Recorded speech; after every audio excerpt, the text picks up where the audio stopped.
I think we have done this cascading effect.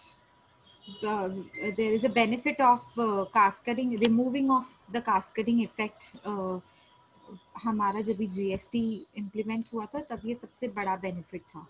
Cascading effect remove हुआ था. ठीक है, मतलब हर स्टेज पे टैक्स नहीं लगती है, सिर्फ एक ही स्टेज पे टैक्स लगेगी, फाइनल कंजम्पशन पे. ठीक है, जीएसटी इन इंडिया में मैंने आपको ये बताया था कि जीएसटी के फीचर्स किए थे कि जीएसटी आने के बाद इनडायरेक्ट टैक्सेस के सिस्टम में हार्मोनाइजेशन आई है. हर एक स्टेज पे कंटिन्यूअसली जितनी भी हमारे पास हमारी चेन्स है, सप्लाई चेन्स, सबको आईटीसी का बेनिफिट मिलेगा. और मल्टी स्टेजेस पे टैक्स नहीं लगेगी, सीधा एक ही सिंगल पॉइंट पे टैक्स लगती है जिसे कंजम्पशन पॉइंट कहते हैं. और last but not the least मैंने आपको ये बताया था कि क्योंकि हमारा इंडिया अभी मैन्युफैक्चरिंग हब बन रहा है, ग्लोबलाइजेशन को ऑप्ट किया है. Globalisation I mean the gates are open for imports and exports. Therefore, every country wants the import should be at the minimum rate. ठीक है, तो हमने ट्राई क्या किया है कि हम अपने एक्सपोर्ट्स को सस्ता बना सकें, तो सामने वाली कंपनी हमसे इंपोर्ट करेगी, है ना. तो जीएसटी उस फायदे में है. जीएसटी की वजह से हमारी जो एक्सपोर्ट्स हैं वो बढ़ेंगी, ऐसा सोच के ये जीएसटी इम्प्लीमेंट किया था. ठीक है ना. I mean this was the one basic reason. एक ही सिर्फ रीजन नहीं है, this was one of the reason of implementing GST. Now benefits. Benefits of GST, क्या क्या बेनिफिट्स हैं इसके. बहुत सारी चीजें हम कर चुके हैं पहले, वो उसी को ही अभी हम देखेंगे कि उसमें से हमारे जीएसटी इम्प्लीमेंट होने के बाद, हमारी इकोनॉमी में जीएसटी इम्प्लीमेंट होने के बाद क्या क्या बेनिफिट्स हुए. बस जो चीजें पढ़ चुके हैं ना उसी को ही अभी हम बेनिफिट्स के फॉर्म में लाएंगे. सबसे पहला अभी अभी जो हमने रिसेंट पढ़ा था, that was removal of cascading effect. मतलब एवरी स्टेज पे जो टैक्स लगती थी अलग अलग, वो रिमूव हो गया, अभी सिंगल पॉइंट पे टैक्स लगेगा. This is the biggest benefit. Second, common national market, मतलब एक ही नेशनल मार्केट हो गया अभी, अलग नहीं. एक्साइज ड्यूटी का अलग मार्केट था, मैन्युफैक्चरिंग, सेल्स टैक्स का अलग मार्केट था, सेल्स डिपार्टमेंट, मतलब वो सेल्स को देखते थे. अब एक कॉमन नेशनल मार्केट बन गया, मतलब प्रोडक्ट वाइज अलग अलग प्रोडक्ट्स पे, सर्विसेज पे जीएसटी लगेगा, लेकिन मार्केट तो एक ही है ना. अब मैंने मैन्युफैक्चरर और सेल्स को अलग अलग नहीं देखना है. It is one national market where goods are consumed, and based on that particular consumption value, the GST will be applicable. Therefore, it is known as common national market. Smooth transfer of ITC. It's very smooth. You know what has been paid to the wholesaler, and you know what is the final tax liability which is arising over your head to pay to the government. So you can claim the ITC very easily. Okay, higher threshold limit. You have a higher threshold limit. That means above 40 lakhs, there is a compulsory registration which is required as per GST Act 2017. So higher threshold दी गई है, मतलब threshold को छोटा नहीं रखा है, अच्छी खासी थ्रेशोल्ड लिमिट दी गई है आपको. 40 lakhs is a good amount of threshold for service, for those who deal in services, for them it is 20 lakhs, है ना. तो अच्छी खासी आपको थ्रेशोल्ड लिमिट दी है, which is higher, which is a good threshold limit. ठीक है. उसके बाद है reduction in overall tax burden. हमारा ओवरऑल टैक्स बर्डन कम हो गया है, वो मैंने आपको यहाँ पे कास्केडिंग इफेक्ट में समझाया था. वही कार, जब ओल्ड सिस्टम था तब कार की फाइनल कॉस्ट थी 3,63,000.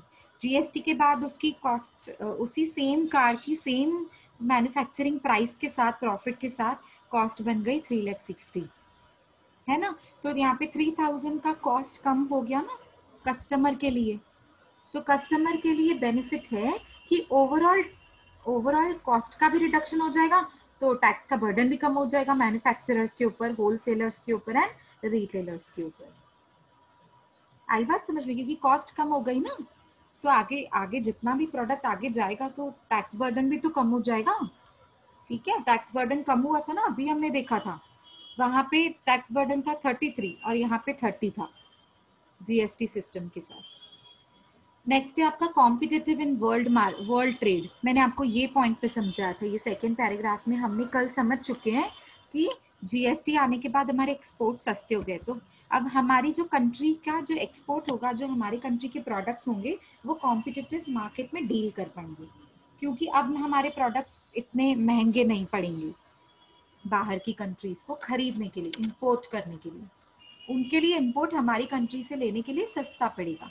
देयरफॉर हम लोग कॉम्पिटिटिव मार्केट में फाइट करने के लिए रेडी हैं। समझ में आ रहा है? जीएसटी के बाद we are on that position to compete the world trade.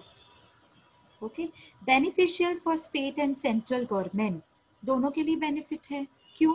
क्योंकि कोई भी रेवेन्यू अपने पास नहीं रख रहा है। पहले क्या हो रहा था, सेंट्रल गवर्नमेंट जितना मैन्युफैक्चरिंग हब से निकलता था टैक्सेस, वो सिर्फ अपने पास रखता था, और सेल्स में से जितना आता था वो स्टेट अपने पास रखता था। अब ऐसा नहीं, अब दोनों इक्वली शेयर करते हैं, प्रोपोर्शनेटली शेयर कर रहे हैं, तो दोनों ही बेनिफिटेड है ना।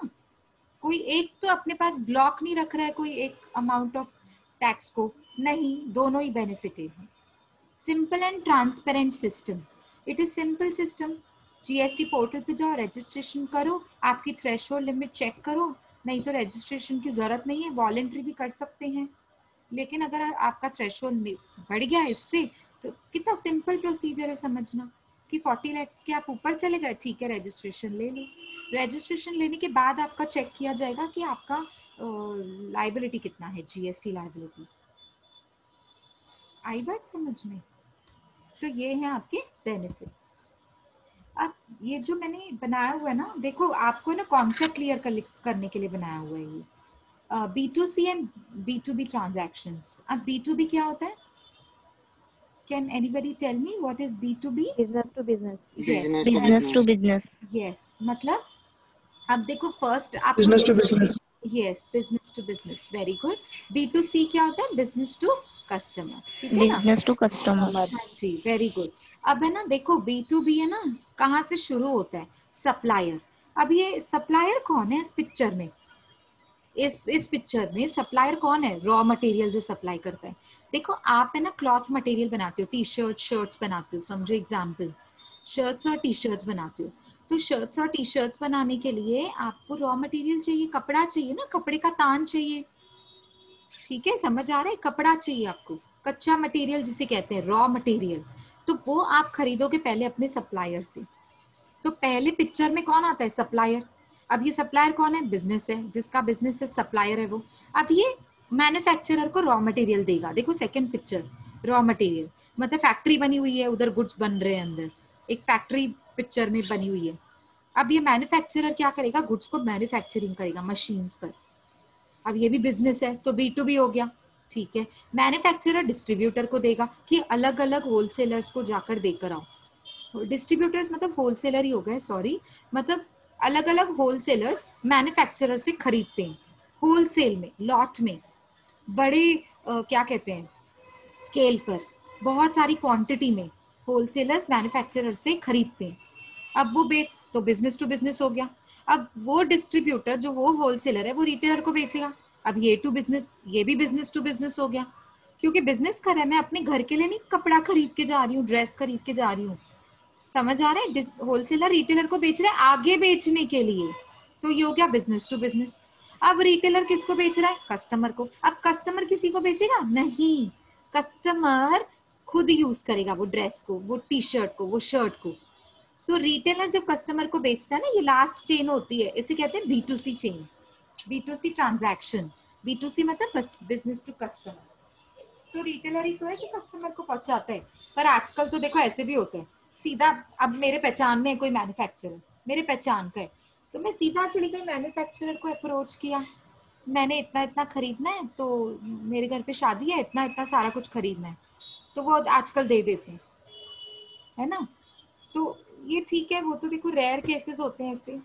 होलसेलर मेरे पहचान का है, मैंने उससे डायरेक्टली खरीद लिया, तो रिटेलर बीच में स्किप हो जाते हैं, वो एक अलग बात है। बट यूजुअली देखा गया है यही चेन फॉलो होती है, यूजुअली यही फॉलो होती है सबके लिए। तो होलसेलर और मैन्युफैक्चरर उनके पहचान के नहीं होते ना, है ना? और होलसेलर को चाहिए होता है बल्क में खरीदना है, मैन्युफैक्चरर को चाहिए मुझे बल्क में बेचना है।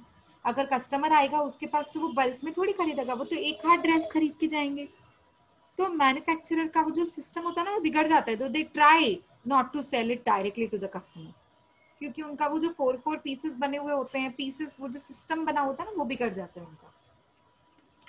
ठीक है, चलो वो तो एक दूसरी बात है, बट हम लोग यहाँ पे क्या डिस्कस करें, देखो in B2B transactions ITC is available to each business, है ना। ईच बिजनेस मतलब सप्लायर को ITC मिलेगा, सॉरी सप्लायर नहीं, मैन्युफैक्चरर से शुरू करो। मैन्युफैक्चरर को ITC मिलेगा, हाँ मिलेगा, क्योंकि उससे सप्लायर को भरा है, सप्लायर गवर्नमेंट तक पहुंचा रहे हैं। ठीक है, अब डिस्ट्रीब्यूटर की बात करो, होलसेलर की। होलसेलर क्या मैन्युफैक्चरर को टैक्स भर रहा है, हाँ भर रहा है, तो उसको ITC मिलेगा, हाँ मिलेगा। कब मिलेगा, जब वो रिटेलर से वसूल करेगा और गवर्नमेंट तक पहुंचाएगा। तो हर एक स्टेज पे रिटेलर को भी, रिटेलर कस्टमर से वसूल करेगा, और रिटेलर को, जो रिटेलर ने होलसेलर को टैक्स भरी थी उसमें से ITC क्लेम कर लेगा, आउटपुट टैक्स में से, मतलब जो गवर्नमेंट को भरनी है, पहुंचानी है। तो every chain has a benefit of claiming the ITC, है ना, वही लिखा हुआ है इन B2B every business has a benefit of claiming ITC, whereas B2C में कस्टमर को नहीं मिलता, whereas B2C में कस्टमर को ये बेनिफिट नहीं मिलता है, ये बताया है। ठीक है ना, ये कॉन्सेप्ट्स क्लियर करने के लिए बस एक पिक्चर मैंने आपको बनाकर दिया है, मुझे बहुत कहीं पे अच्छा मिला तो मैंने उसको यहाँ पे कॉपी पेस्ट कर दिया। Okay, taxes charge only on the value addition. अभी यहाँ पे देखो, जब जब भी हमारा ना, हमने पहले एक स्लाइड में पढ़ा था GST is value based principle, sorry GST is consumption based taxation, consumption based taxation based on VAT principles, ऐसा हमने एक स्लाइड में पढ़ा था। तो जो वैट था ना, वैल्यू एडेड टैक्स, उसमें रूल क्या था कि जितनी वैल्यू ऐड होती जाएगी ना उस पे टैक्स लगती जाएगी, ऐसा होता था। समझो होलसेलर ने मैन्युफैक्चरर को, उल्टा बोल रही हूँ, मैन्युफैक्चरर ने होलसेलर को 10,000 में बेचा, तो 10,000 के ऊपर GST लगेगा ना, है ना। अब होलसेलर ने रिटेलर को 12,000 पे बेचा, तो 12,000 पे 2,000 पे एक्स्ट्रा टैक्स लगेगा। आई बात समझ में, जितनी वैल्यू ऐड होती जाती है ना उस पे टैक्स लगता है। ठीक है, tax is charge only on the value addition, only on the value addition मतलब जितनी चेन में ऐड होती जाएगी, आगे आगे चेन में वैल्यू ऐड होती जाएगी उस पे टैक्स लगती जाएगी। तो burden of tax is on the customer, but ultimate burden किस पे होगा, देखो टैक्स चार्ज तो होती जाएगी, मैन्युफैक्चरर चार्ज करेगा डिस्ट्रीब्यूटर पे, डिस्ट्रीब्यूटर चार्ज करेगा रिटेलर पे, तो रिटेलर किससे चार्ज कर रहा है, कस्टमर, कस्टमर किससे चार्ज कर रहा है, किसी से भी नहीं, तो अल्टीमेट बर्डन कौन बियर कर रहा है, customer. This is what is given. अब लास्ट देखो, जब B2B ट्रांजेक्शन होते हैं ना, जब B2B में खड़े हम, मतलब सप्लायर से रिटेलर तक, तब है ना government is the custodian of the tax, only the custodian, मतलब गवर्नमेंट को इनसे टैक्स सिर्फ वसूल करनी है, और यहाँ पे गवर्नमेंट रिलीजेस द टैक्स, यहाँ पे गवर्नमेंट फाइनली रिलीज करता है टैक्स को, रियलाइज करता है, सॉरी मतलब क्या कहते हैं उससे, वाकई में उसके हाथ में जब टैक्स मिलती है ना गवर्नमेंट की, वो ये चेन होती है B2C के टाइम पे, क्योंकि कस्टमर ने फाइनली पे कर दिया ना। अब तो आप नहीं कह सकते हो कि गवर्नमेंट को पहुंचाना है, मुझे पहुंचाना नहीं, पहुंचाना बस वो डेट आ गई जिस दिन आपने गवर्नमेंट को पे करना, क्योंकि कस्टमर तक प्रोडक्ट पहुंच गया। आई बात समझ में, तो सबके लिए ड्यू डेट बनाई गई है कि जिस दिन से लेकर जिस दिन तक आपने ये टैक्स ली है उस दिन से लेकर 3 महीने तक क्वार्टरली रिटर्न फाइल करने हैं, एंड सो ऑन, आपको टैक्स जो भी आपने जमा करी हुई है वो पे करते जाना है। समझा अभी सबको ये। आगे देखो क्या दिया हुआ है, सेक्शन 1, ये देखो सिंपल है बहुत, है ना। अब मैंने एक लाइन भी लिखी हुई है, उस पर कट किया हुआ है क्योंकि वो अभी एप्लीकेबल है, पहले एप्लीकेबल नहीं था। ठीक है, तो आप ध्यान से देखेंगे इसमें क्या है, बड़ा सिंपल है। सेक्शन 1 क्या बोलता है, किसका section 1, section 1 of CGST act 2017 क्या बोलता है, शॉर्ट टाइटल, मतलब GST का short title, goods and services का शॉर्ट टाइटल, फिर सेंट्रल गुड्स एंड सर्विसेज का शॉर्ट टाइटल, फिर स्टेट गुड्स एंड सर्विसेज का शॉर्ट, मतलब शॉर्ट टाइटल आप समझ रहे हो, CGST SGST जैसा शॉर्ट टाइटल का कैसे बनाया गया। एक्सटेंट एंड कॉमेंसमेंट, एक्सटेंट मतलब हमारा ये GST है ना, उसका स्कोप कहाँ तक है, कहाँ तक है, आउट ऑफ इंडिया तक है नहीं, सिर्फ इंडिया तक है। इंडिया में भी कहाँ तक, होल ऑफ इंडिया ऐसा बताया एक्सटेंट। और कॉमन स्पेंड मतलब कब से जीएसटी शुरू हुआ। तो एक एक पॉइंट करके हम क्लियर करते हैं, तीनों चीजें कर लेंगे। क्या बोल रहा है वो, the act may be called as central goods and services tax, ठीक है, जिसको शॉर्ट टाइटल दिया गया सीजीएसटी एक्ट 2017, शॉर्ट टाइटल दिया गया।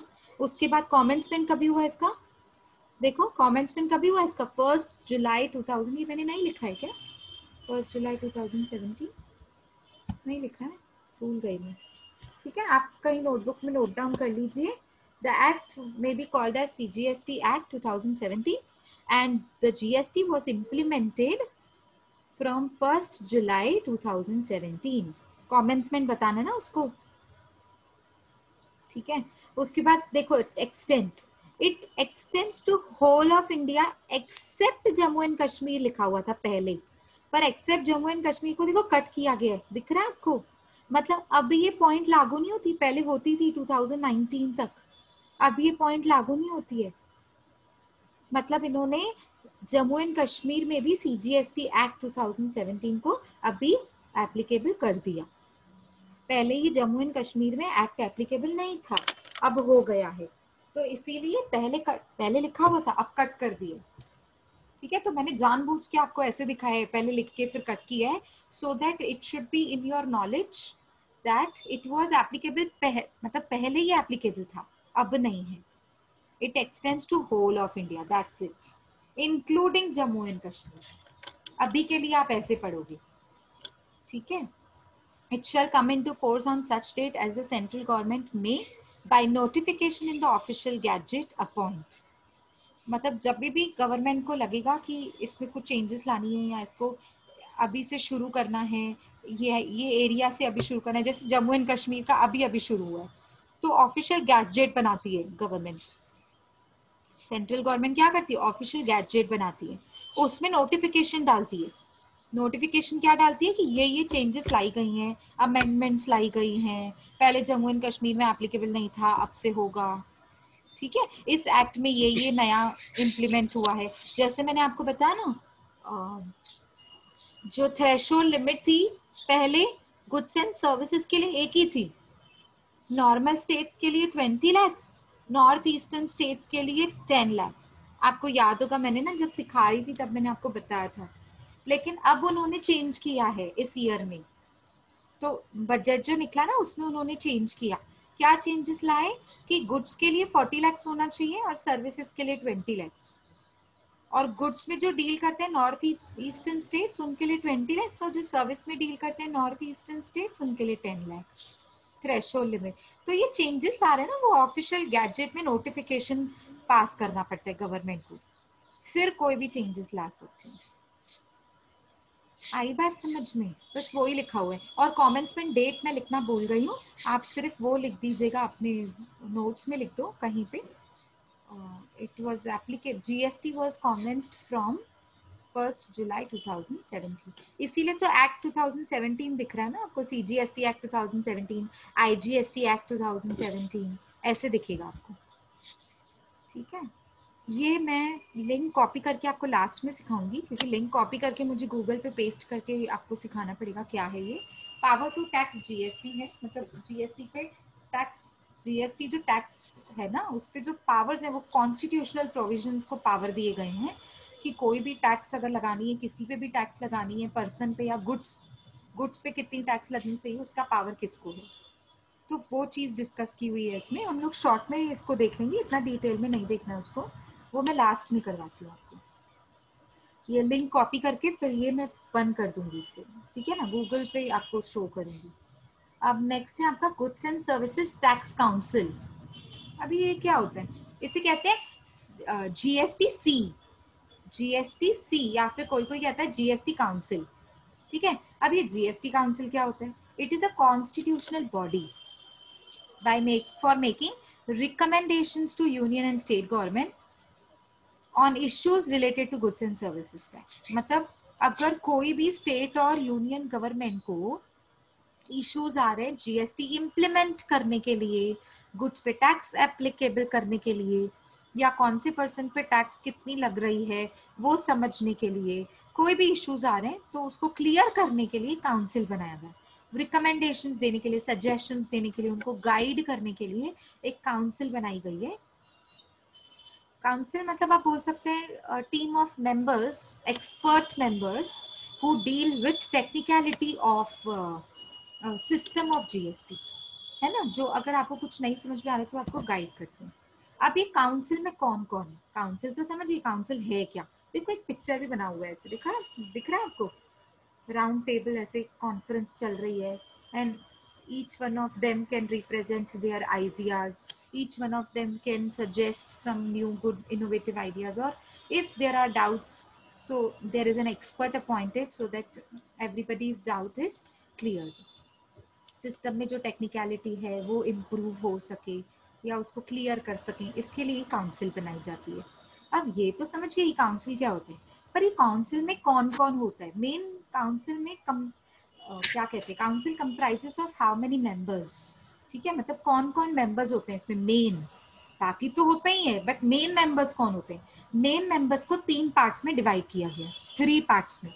एक है union finance minister as a chairperson, अपना एक यूनियन फाइनेंस मिनिस्टर होता है जो चेयरपर्सन की पोजीशन पे होता है। नेक्स्ट पोजीशन पे होंगे union minister of state for finance and revenue, state का, हाँ सेंट्रल का नहीं। स्टेट मिनिस्टर होता है ना जो फाइनेंस और रेवेन्यू देखने वाला, जो स्टेट की फाइनेंस देखता है, स्टेट का रेवेन्यू देखता है, इनकम देखता है, एक्सपेंसेस देखता है, वो। और फिर रहेंगे थर्ड पोजीशन पे मिनिस्टर इंचार्ज, जो मिनिस्टर के नीचे होते हैं वो मिनिस्टर इंचार्ज होते हैं, ये आपको पता होगा। तो नेक्स्ट पोजीशन पे होते हैं मिनिस्टर इंचार्ज ऑफ कौन से, किस डिपार्टमेंट के minister in charge, finance and tax, as nominated by each state government. तो अपना अपना स्टेट गवर्नमेंट उसको अपॉइंट करता है। महाराष्ट्र का स्टेट गवर्नमेंट होगा तो वो मिनिस्टर इंचार्ज अपना लेके आएगा। गुजरात का स्टेट मिनिस्टर होगा फाइनेंस का, वो अपना एक इंचार्ज ले आएंगे। समझ में आ रहा है, each state will be represented by minister in charge as well. ठीक है, ये 3 मेंबर्स में डिवाइड किया गया, कुछ भी टेक्निकल नहीं है, ये तो बहुत इजी है समझने के लिए। ठीक है, अब आते हैं section number 246 of constitution of India. अब ये क्या बोलते हैं, आर्टिकल 240, आर्टिकल मतलब सेक्शन की बात कर रही है। इंडियन कॉन्स्टिट्यूशन में जो 246 आर्टिकल है, इसको है ना 3 शेड्यूल 7 के हिसाब से, हाँ, between the parliament of India and state legislature में ये डिसाइड हुआ, शेड्यूल नंबर 7 को इन्यूमरेट किया गया, मतलब शेड्यूल नंबर 7 को लिस्ट में डिवाइड किया गया। कितने लिस्ट में, 3 लिस्ट में, 3 लिस्ट में डिवाइड किया गया। 3 लिस्ट में इसलिए डिवाइड किया गया कि कंफ्यूजन ना हो, कंफ्यूजन रिमूव करने के लिए, टेक्निकलिटी रिमूव करने के लिए, आगे चल के प्रॉब्लम्स ना हो, इश्यूज ना हो, इसीलिए ये लिस्ट बनाई गई। कौन से सेक्शन में ये लिखा हुआ है, 246 में। आपको सेक्शन याद नहीं पड़ता है, कोई बात नहीं, डोंट वरी, सेक्शंस कभी भी हम स्टूडेंट से नहीं पूछते हैं। ठीक है, वो हायर लेवल एग्जाम्स होते हैं ना, जब बहुत हायर लेवल जीएसटी का एग्जाम देने जाओगे तब सेक्शंस, सबसेक्शन, शेड्यूल्स आपको बहुत कंपलसरी, मतलब पता नहीं कैसे तो भी बच्चे रट्टे लगाते होंगे पर याद करने पड़ते हैं। लेकिन अब आपको कोई सेक्शन, कोई शेड्यूल याद करने की जरूरत नहीं है, आपके नॉलेज के लिए लिखा हुआ है ये। ठीक है, तो 3 लिस्ट में इसको डिवाइड किया है। लिस्ट 1 में जितनी भी एरियाज हैं, लिस्ट 1 में एरियाज बनाई गई हैं, एरियाज वो लिस्ट 1 में उठाकर डाल दी। और जितनी भी 1 लिस्ट में एरियाज हैं on which only parliament is competent to make the laws, parliament मतलब सेंट्रल गवर्नमेंट, सिर्फ और सिर्फ पार्लियामेंट ही लॉज बना सकती है, लॉज को रिमूव कर सकती है, अमेंडमेंट्स कर सकती है, चेंजेस कर सकती है, और उनको डिस्कार्ड भी कर सकती है, सिर्फ पार्लियामेंट। कौन से एरियाज को, जो लिस्ट नंबर 1 में डिस्क्लोज्ड है, एंटाइटल्ड है। अब लिस्ट नंबर 2, लिस्ट नंबर 2 में वो सारी एरियाज बनाई गई हैं, बताई गई हैं या दिखाई गई हैं जिसमें स्टेट लेजिस्लेचर लॉस को बना सकता है, मिटा सकता है, अमेंडमेंट कर सकता है, डिस्कार्ड कर सकता है। लिस्ट नंबर 3 में दोनों कॉम्बिनेशन में बना सकते हैं। लिस्ट नंबर 3 में कुछ ऐसी एरियाज हैं जिसमें पार्लियामेंट और स्टेट लेजिस्लेचर दोनों एक साथ आकर कॉन्करेंटली एक ही टाइम पर डिसीजन लेते हैं। कि ये लॉ ऐसे चेंज करना चाहिए, इसमें इतनी अमेंडमेंट लानी चाहिए, ये टैक्स इतनी कम करनी चाहिए, टैक्स इतनी बढ़ानी चाहिए। आई बात समझ में? थ्रेशोल्ड लिमिट इतना कम करना चाहिए, इतना बढ़ाना चाहिए, ठीक है। तो वो एरियाज बनाई गई। एरियाज मतलब आप फिजिकल एरियाज मत पकड़ो, एरियाज मतलब मे बी कुछ गुड्स की क्राइटेरिया हो, मे बी कोई सर्विसेज की क्राइटेरिया हो, कुछ सर्विसेज इधर लिस्ट 1 में डाल दी, कुछ सर्विसेज लिस्ट 2 में डाल दी, कुछ सर्विसेज लिस्ट 3 में डाल दी। कुछ चीजें एरियाज को फिजिकल एरिया से मत पकड़ो, ठीक है। एरियाज मतलब कुछ चीजें जो हम लिस्ट 1 में डिस्क्लोज कर रहे हैं वो सिर्फ पार्लियामेंट देखेगा, लिस्ट 2 में जो चीजें डिस्क्लोज कर रहे हैं वो सिर्फ स्टेट देखेगा, लिस्ट 3 में जो चीजें डिस्क्लोज कर रहे हैं वो दोनों मिलके देखेंगे। जैसे थ्रेशोल्ड लिमिट एक क्राइटेरिया है, एक चीज है, एक पर्टिकुलर टॉपिक है थ्रेशोल्ड लिमिट रजिस्ट्रेशन का, उसको लिस्ट नंबर 3 में डाला गया है। अब वो दोनों मिलके डिसीजन लेते हैं, दोनों के मेंबर्स मिलते हैं, दोनों डिसीजन लेते हैं, फिर चेंज होता है, अमेंडमेंट लाया जाता है। दोनों के डिसीजन, दोनों के चेयरपर्सन जब तक साइन नहीं करेंगे ना तब तक ये इम्प्लीमेंट नहीं हो सकता, ठीक है। ये एग्जाम्पल मैंने आपको दिया ये क्लियर करने के लिए, ज्यादा इसको डिटेल में नहीं, जितना है उतना पढ़ना है, ठीक है ना। आगे देखो ये नेटवर्क क्या होते हैं। अब इससे कोई कोई कहता है जीएसटीएन, कोई कोई कहता है जीएसटी नेटवर्क, ठीक है। अब ये नेटवर्क क्या होते हैं? ये नॉन प्रॉफिट ऑर्गेनाइजेशन होता है। जीएसटीएन सॉफ्टवेयर है जो कि डेवलप किया गया था इन्फोसिस टेक्नोलॉजीज से। इन्फोसिस पता होगा आपको, Infosys company US based company है, इंडिया में भी है ऑफ कोर्स इसका ब्रांच बहुत बड़ा। इन्फोसिस कंपनी ने, इन्फोसिस टेक्नोलॉजीज की कंपनी ने जीएसटीएन सॉफ्टवेयर बनाया, ठीक है। ये वो आईटी टेक्नोलॉजी नेटवर्क है, सॉरी ये वो इंफॉर्मेशन टेक्नोलॉजी नेटवर्क है जो प्रोवाइड करता है कंप्यूटिंग रिसोर्सेस। जितने भी आपको रिसोर्सेस चाहिए वो आपको देते हैं, जितने भी। समझ आ रहा है आपको? गुड्स एंड सर्विसेज का नेटवर्क जो है वो नॉन प्रॉफिट ऑर्गेनाइजेशन है, formed for creating sophisticated network. ये नेटवर्क बनाने के लिए क्या कहते हैं इसे, नेटवर्क बनाने के लिए ये जीएसटीएन बनाया गया, सोफेस्टिकेटेड नेटवर्क। किसका नेटवर्क? नेटवर्क पे कौन कौन लोग होंगे, किसका नेटवर्क बनाने के लिए ये पोर्टल बनाया गया, ये नॉन प्रॉफिट ऑर्गेनाइजेशन का पोर्टल बनाया गया। स्टेक होल्डर्स मतलब जीएसटीएन में कौन कौन इन्वॉल्व है, स्टेक होल्डर्स, गवर्नमेंट और टैक्स पेयर्स, इनका एक है ना पोर्टल बनाया गया, जिसमें से जो इंफॉर्मेशन आपको चाहिए ना, बेशक आपको गवर्नमेंट से रिलेटेड कोई इंफॉर्मेशन चाहिए कि गवर्नमेंट ने क्या चेंजेस लाई हैं तो वो भी आप देख सकते हो। स्टेक होल्डर्स ने क्या क्या रिकमेंडेशंस डाली हैं, सजेशंस डाली हैं, बजट में चेंजेस लाने के लिए ऑप्शंस दिए हैं, वो स्टेक होल्डर्स देते हैं, है ना। तो वो देख सकते हो आप, ट्रांसपेरेंट सिस्टम है, देख सकते हो आप। क्यों देख सकते हैं? क्योंकि नेटवर्क बनाया गया, एक ऑफिशियल नेटवर्क बनाया गया है, एक पोर्टल बनाया गया है जो सिंगल सोर्स है, जहां जो इंफॉर्मेशन चाहिए आपको वहां से मिलेगी। Every information related to GST will be available on that single portal which is known as GST network, ठीक है। The portal is accessible to tax authorities for tracking down every transaction। आप जो tax authorities है ना, जो आपसे tax collect करती हैं, जो आपकी इनकम एसेस करती हैं, जो आपका रजिस्ट्रेशन देखती हैं, जो जो थ्रेशोल्ड लिमिट को देखती हैं, वो आपके ट्रांजैक्शंस को एवरी मिनट ट्रैक कर सकते हैं। वाइल ऑफ कोर्स आप आईटीआर जब आप भरते हो, जब आप रिटर्न्स फाइल करते हो जीएसटी के, तब तो ट्रैक हो ही जाएगा ना, तब तो दिखेगा ही, ट्रांसपेरेंट सिस्टम है ये, तो तब तो दिख ही जाएगा ट्रांजैक्शंस आपके। वाइल टैक्स पेयर्स, ये तो चलो ऑफिसर्स की बात हो गई, ऑफिसर्स आपका हर ट्रांजैक्शन ट्रैक कर सकते हैं, ठीक है, इस पोर्टल के थ्रू। लेकिन टैक्स पेयर्स क्या कर सकते हैं? Tax payers have a ability to connect for their tax returns. मतलब टैक्स पेयर्स के पास भी ऑप्शन है, इसी पोर्टल पे कनेक्ट कर सकते हो आप, रिटर्न्स फाइल कर सकते हो, टैक्स भर सकते हो। सो इसी पोर्टल पे एवरीथिंग इज अवेलेबल, एवरीथिंग। इस पोर्टल का नाम क्या है? जीएसटीएन।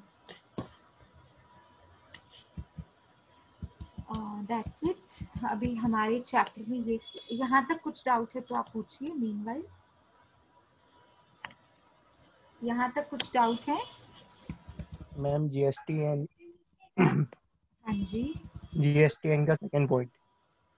सेकंड एक मिनट रखिए, मैं आपको बताती हूँ। बस ये बेनिफिट्स बताए हैं जीएसटीएन के, और कुछ नहीं है। मतलब जीएसटीएन एक पोर्टल है ना, जो उसमें टैक्स अथॉरिटीज इसी पोर्टल के थ्रू आपके ट्रांजैक्शंस को वेरीफाई कर सकते हैं। आप देखो टैक्स अथॉरिटीज को आपके ऑफिस आने की जरूरत नहीं पड़ेगी, इसी पोर्टल के थ्रू ऑनलाइन रहकर ही, इसी पोर्टल के थ्रू आपका हर एक ट्रांजैक्शन वो रिकॉर्ड कर सकते हैं, ट्रैक कर सकते हैं। क्यों? क्योंकि आप इसी जीएसटी पोर्टल पे, सेम पोर्टल पे आप अपने फाइलिंग कर रहे हो ना रिटर्न्स को। कौन से रिटर्न्स को? जीएसटी रिटर्न्स को।